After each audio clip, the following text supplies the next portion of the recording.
문제는 중국 정부가 발표하는 통계 수치가 경제 현실을 제대로 반영하지 못할 가능성이 높다는 것입니다. 안녕하세요.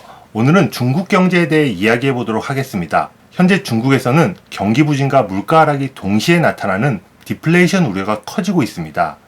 미중 무역 분쟁 여파로 경기 둔화 압력이 커지는 가운데 생산자 물가 상승률이 2달 연속 마이너스를 기록하고 있기 때문인데요.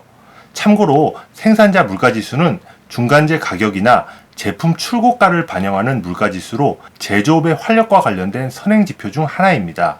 작년 중반까지 4%대 증가율을 유지하던 생산자 물가 지수는 이후 하락세를 나타내며 올해 7월에는 3년 만에 마이너스를 기록했고 8월에는 낙폭을 확대하며 마이너스 0.8% 감소세를 나타냈습니다. 2달 연속으로 생산자 물가지수가 역성장을 한 데다 8월의 하락폭이 전달보다 더 확대되었다는 점에서 시장의 우려를 키우고 있습니다.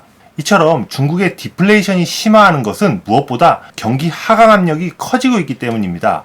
내수 부진과 기업 부채 문제 등 대내적인 리스크 요인이 부각된 가운데 미중 무역 분쟁의 충격이 겹치면서 실물 경제가 위축되고 있는 것인데요. 이에 2010년을 정점으로 L자형 추세를 보였던 중국 경제 성장률이 한 차례 더 꺾일 가능성이 커지고 있습니다. 최근 리커창 총리는 중국 경제가 6% 이상 성장을 지속하는 것이 어렵다고 언급하며 중국 경제의 하방 압력이 커지고 있음을 인정했습니다. 실제로 중국의 올해 2분기 경제 성장률은 6.2%를 기록하며 30년 만에 가장 낮은 수준을 기록했는데요. 이는 중국 정부가 올해 정한 성장률 마지노선인 6%의 하한에 육박하는 수치입니다. 중국의 7월 산업생산 증가율 역시 전년 대비 4.4% 증가하는 데 그치며 2002년 이후 가장 낮은 수치를 기록했고 제조업 경기 동향을 나타내는 제조업 구매 관리자 지수도 8월에 49.5를 나타내며 4개월 연속 기준치인 50을 밑돌았습니다. 이에 신용평가사인 피치는 최근 경제 전망에서 올해 중국의 경제 성장률 전망치를 기존 6.2%에서 6.1%로 하향 조정했고 내년 성장률 전망치는 기존 6%에서 5.7%로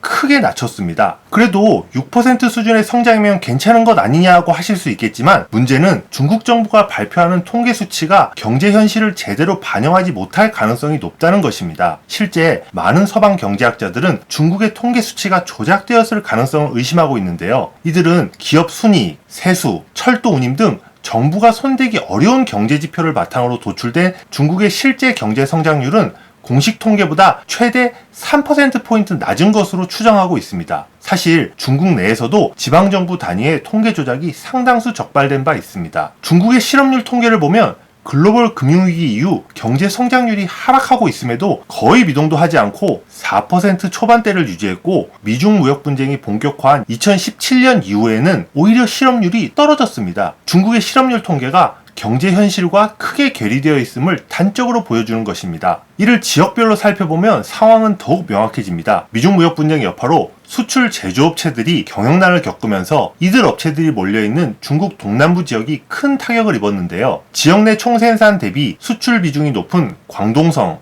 후젠성, 산동성 등이 대표적입니다. 특히 중국 제조업의 메카인 광동성의 경우 지역 내 총생산 대비 수출 비중이 45%에 이르고 민영기업 비중도 높아 미국의 관세 부과 이후 많은 수출 제조업체들이 도산하는 등 막대한 피해를 입고 있습니다. 하지만 광동성의 올해 2분기 실업률은 전국 평균보다 낮을 뿐 아니라 전년 대비로도 감소한 2.23%에 불과한 것으로 발표되었습니다. 많은 기업들이 경영난을 겪고 있고 인력 구조조정이 진행되고 있다는 점을 감안하면 이 수치를 액면 그대로 받아들이기는 어렵습니다. 다시 본론으로 돌아오면 7월 이후 중국의 생산자 물가지수가 마이너스를 기록하면서 중국 경제가 2012년 3월부터 2016년 8월까지 경험했던 장기 디플레이션 국면에 다시 들어가는 것이 아니냐는 우려의 목소리가 높아지고 있는데요. 생산자 물가가 하락한다는 것은 기업들이 생산한 제품의 단가를 내리고 있음을 의미하며 이것은 기업 실적 악화로 귀결됩니다. 수요는 부진한데 공급은 넘치다 보니 기업들이 제품의 가격을 낮춰서라도 물건을 팔려고 하지만 물건이 안 팔리니 가격을 더욱 내리게 되는 악순환이 발생하면서 수익성이 악화되는 것입니다. 실제로 지난해 하반기부터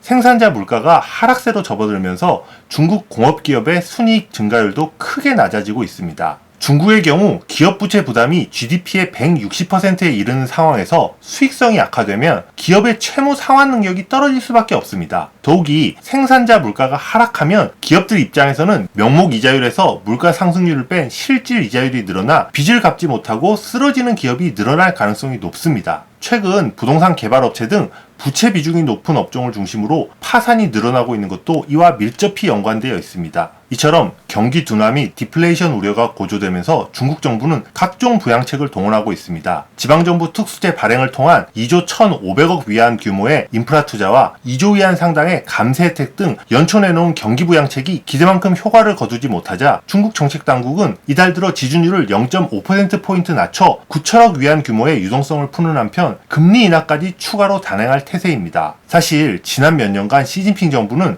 자산가격 버블과 금융리스크 방지를 위해 긴축적인 통화정책 기조를 유지해 왔는데 미중 무역 분쟁이 본격화한 올해 들어 이와는 반대로 지준율 인하 등 완화적인 통화정책을 펼치고 있습니다. 그만큼 현재 상황이 녹록지 않다는 것을 보여주는 것인데요. 하지만 경기 부양을 위해 산업 구조조정을 지연하고 유동성 공급에 치중할 경우 가뜩이나 심각한 기업 부채 문제가 더 악화될 가능성이 있고 위안화 환율 급등 등 외환시장 불안을 초래할 수 있습니다. 그리고 이러한 중국의 정책 기조 변화는 기업 부채, 부동산 거품, 그림자 금융 등 회색 코뿔소 리스크를 키울 가능성이 높습니다.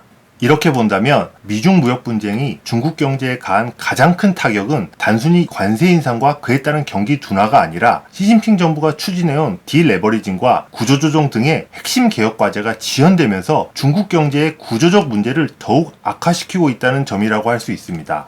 오늘 영상도 시청해 주셔서 감사합니다. 구독과 좋아요 꼭 눌러주세요.